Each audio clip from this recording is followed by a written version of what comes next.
Ja, hi Leute! Heute geht's weiter mit Odontolabis stephensii dolphinbodii. Und ja, da ist natürlich erstmal anfangs wieder Klärungsbedarf, weil es da verschiedene Meinungen gibt. Der Catalog of Life listet diese Unterart nicht als Unterart von Odontolabis stephensii und auch nicht als eigene Art Odontolabis dolphinbodii. Sprich, laut dem Catalog of Life existiert diese Art nicht oder ist nicht gültig.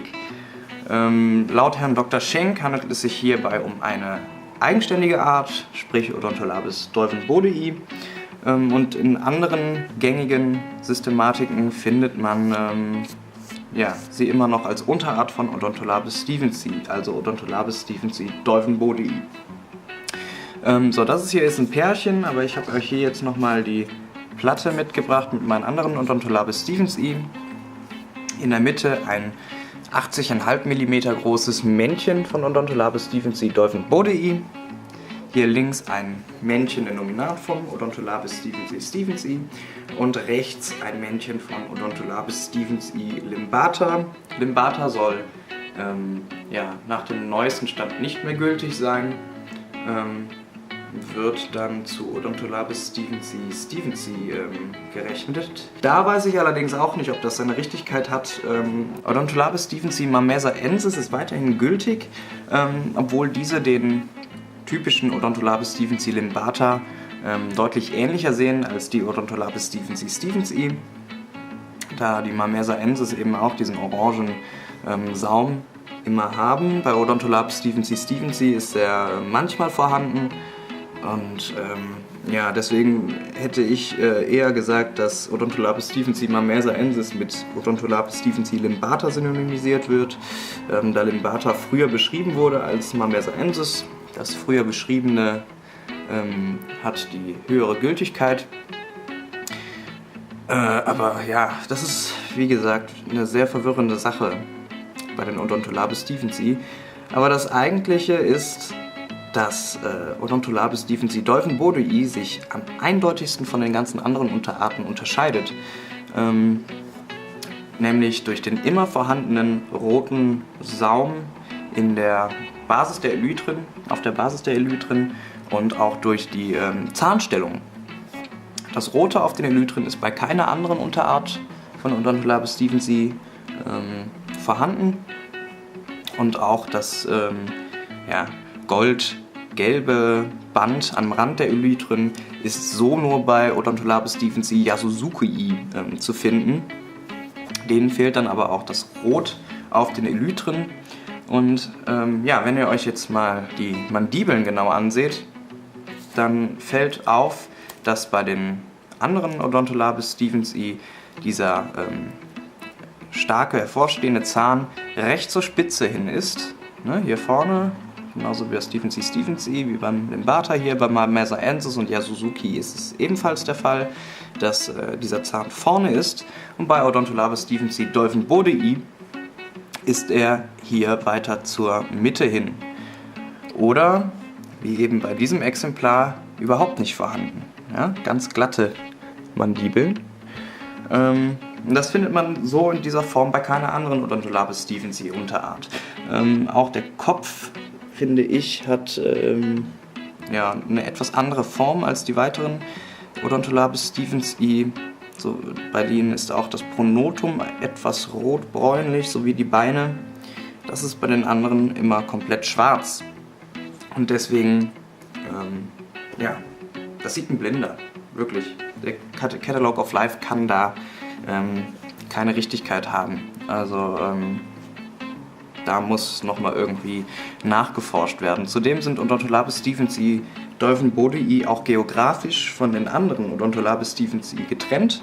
Stephensii nur auf Sangier vorkommt und die anderen stephensii kommen auf Sulawesi vor und können sich da auch theoretisch treffen, sodass da eine nähere Verwandtschaft natürlich wahrscheinlicher ist als mit den geografisch getrennten dolphinbodii. Bei denen würde ich sogar tatsächlich auch dafür plädieren, dass es sich um eine eigene Art handelt. Möchte meine Hand dafür aber nicht ins Feuer legen. Ich habe da nicht wirklich was zu melden. Aber eine Unterart sollte es mindestens sein. Und deswegen der Catalog of Life hat damit eigentlich mein Vertrauen verloren. Genug kritisiert und diskutiert. Wir kümmern uns jetzt um die Präparation. Ja, und da haben wir jetzt hier ein Pärchen. Das habe ich mir in Frankfurt gekauft. Da habe ich jetzt auch ein schönes Weibchen dazu bekommen. Bei den Weibchen ist die Färbung identisch zu dem von den Männchen. Ist bei den Odontolapis stevensii Unterarten von Sulawesi auch ähnlich wie bei deren Männchen, nämlich dass die entweder komplett schwarz sind oder nur ein schmales oranges Band an den Seiten der Elytren hat. Also diese Unterart oder Art lässt sich sehr gut von den anderen unterscheiden. Das Besondere bei diesem Männchen ist, wie ich eben schon erwähnt hatte, bleibt man nicht hier dran hängen, dass hier bei diesem Männchen dieser Zahn in der Mitte fehlt. Der ist weder hier vorne noch in der Mitte und das ist eben eine Besonderheit bei Odontolapis stevensii dolven-bodii, dass dieser Zahn auch fehlen kann. Das gibt es bei keiner anderen Odontolapis stevensii Unterart. Das große Männchen hat 80,5 mm, da ist der Zahn vorhanden. Dieses Exemplar hier hat 72 mm, ist also etwas kleiner, allerdings ist bei ihm das Pronotum etwas stärker rot-braun gefärbt. Und ja, von der Unterseite sind sie auch etwas rot-bräunlich. Das Ding ist bei ihm, werde ich jetzt gleich auch den Körper erstmal so feststecken müssen, weil der Vorderkörper schief zum Hinterkörper ist. Und das Weibchen hat 42 mm, das ist eine ganz normale Größe. Die Art kann aber auf jeden Fall auch 85 und mehr erreichen. Nun gut, das Pärchen habe ich mir eben ausgesucht, weil bei diesem Männchen der Zahn fehlt, damit ich diese beiden Variationen auch in meiner Sammlung habe und auch das dazugehörige Weibchen. In dieser Folge hier werde ich jetzt beide Exemplare präparieren. Wenn ich nämlich jetzt nochmal für das Männchen und das Weibchen eine einzelne Folge mache, drehen wir uns im Kreis, dann würde ich wahrscheinlich wieder genauso anfangen mit der Diskussion, was es denn nun ist. Und das können wir uns sparen. Deswegen wird das hier, denke ich, mal eine etwas längere Folge, aber damit haben wir dann zumindest fürs Erste diese Art oder Unterart, diesen Komplex abgeschlossen. Ich hoffe, ich bekomme noch Odontolapis stevensii yasuzukii, dann werden wir wahrscheinlich nochmal drüber diskutieren. Ob wir dann schlauer werden, ist die andere Frage.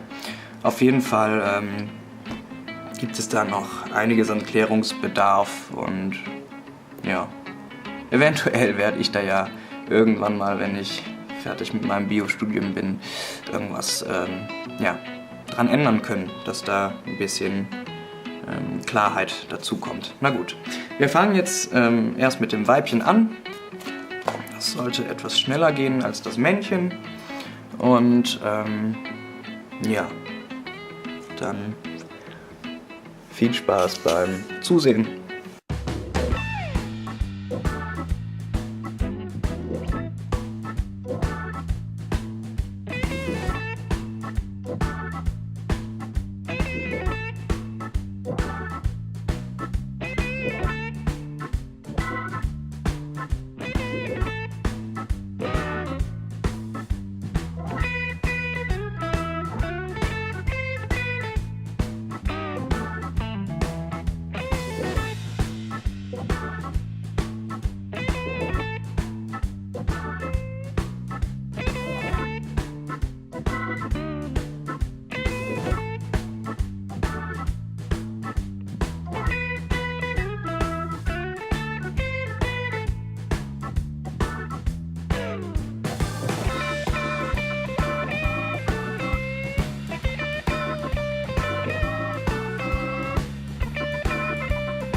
Okay, das wären jetzt die beiden. Fürs Erste, er hat hier ein paar Probleme mit den Tarsen gemacht. Die sind jetzt nicht komplett hundertprozentig symmetrisch geworden.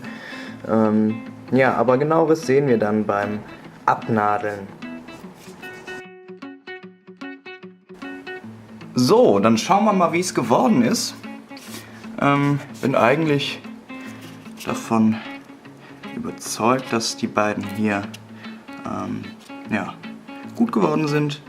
Und ja, ich kann nicht aufhören, von dieser Unterart zu schwärmen mit die schönsten Odontolabis, wie ich finde. Neben Odontolabis femoralis Waterstraat-I sind die Stevens-i Dolphin-Bodde hier, Bodde-i, meine Favoriten bei Odontolabis.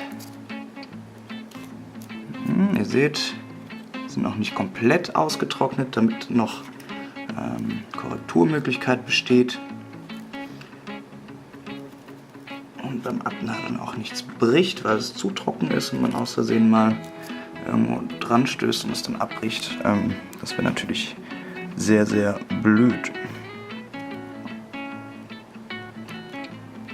So, das ist das Männchen. Und machen wir noch schnell das Weibchen. Weibchen findet man generell recht selten im Präparathandel. Vermutlich, ja, weil sie eben nicht so spektakulär aussehen und deshalb weniger nachgefragt sind.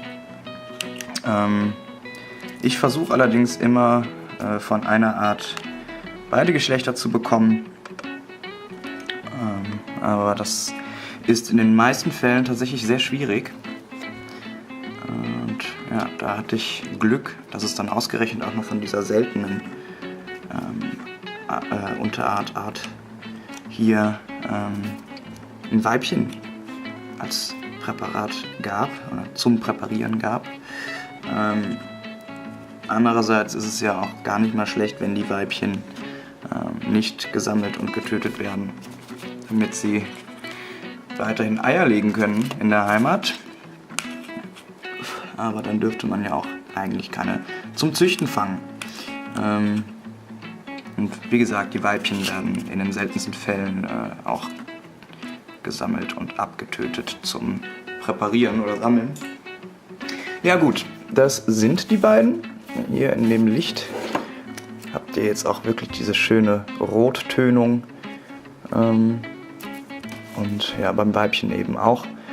Das ist bei anderen Stevens-i-Unterarten nicht so. Dann setzen wir die jetzt noch neben den großen. Das ist schon ein gewaltiger Unterschied innerhalb der Größe. Das sind 8 mm Unterschied bei den beiden Männchen. Moment, ich zeig's euch. 8 mm Unterschied nur. Aber in der Körpermasse, nicht nur in der Länge, gibt es dann einen sehr, sehr krassen Unterschied, wie ich finde. Ich stecke ihn mal gerade fest, damit er nicht hin und her rutscht.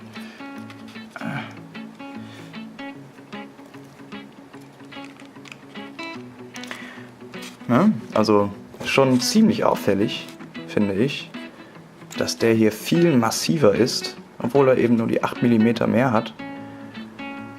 Und ja, krass, ist mir vorher gar nicht aufgefallen, dass es so, ja, so markant ist. Ja, hier seht ihr dann jetzt halt nochmal, er hat diesen Zahn in der Mitte der Mandibel nicht, er schon. Und ja, das ist halt mit der Färbung zusammen das, was diese Unterart von den anderen Odontolabis Stevens-i unterscheidet. Ja, tolles Tier oder tolle Tiere. Bin froh, dass ich die jetzt noch in meiner Sammlung ergänzen konnte. Und ja, damit verabschiede ich mich. Vielen Dank fürs Zusehen. War jetzt ein langatmiges Video, aber ich dachte mir, für so eine besondere Art muss man sich auch mal Zeit nehmen. Vielen Dank, wenn ihr so lange durchgehalten habt. Ich hoffe, ihr schaltet beim nächsten Mal wieder mit ein. Lasst einen Daumen nach oben da, abonniert, schreibt in die Kommentare. Bis bald!